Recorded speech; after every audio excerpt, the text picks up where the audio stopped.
என்கிட்ட ரூ. 20 ரூ. 5 காயின் 4 இருக்குங்க. எனக்கு எங்கள் வீட்டு பக்கத்தில் எங்கள் சின்னதாக ஒரு கடை இருக்குது.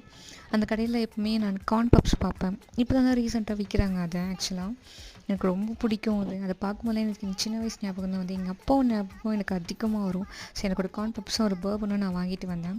என் பையனுக்கு அந்த பர்பனை கொடுத்துட்டு நான் அந்த கார்ன் பப்ஸை சாப்பிட ஆரம்பித்தேன். இது உங்கள் எல்லாருக்கும் ஞாபகம் இருக்குங்களா? 90s கிட்ஸோட ஃபேவரெட் இது ஆக்சுவலாக. அப்போல்லாம் எனக்கு ரொம்ப பிடிக்கும் அது. ஹாஸ்பிட்டல் ஒன்று இருக்கும். எனக்கு அப்பப்போ உடம்பு சரியில்லாமல் போகிறதுனால அந்த ஹாஸ்பிட்டல் போகும்போது சைடில் இருக்கும் அந்த கடை. அங்கே ஒரு கடை இருக்கும். அந்த கடையில் எங்கள் அப்பா வாங்கி தருவார். எனக்கு அவர் ஞாபகம் தான் வந்துச்சு டக்குன்னு இதை பார்க்கும்போது. உள்ள இவனை பார்த்தீங்களா? என்கிட்ட வாங்கிட்டு கொடுன்னு உள்ளே ஓடி வந்துட்டான். வந்து பார்த்தா ஆஃப் பேக்கெட் காலி ஆகிட்டுருக்கு. எனக்கு எங்கடானா சிரிக்கிறான் என்னை பார்த்து.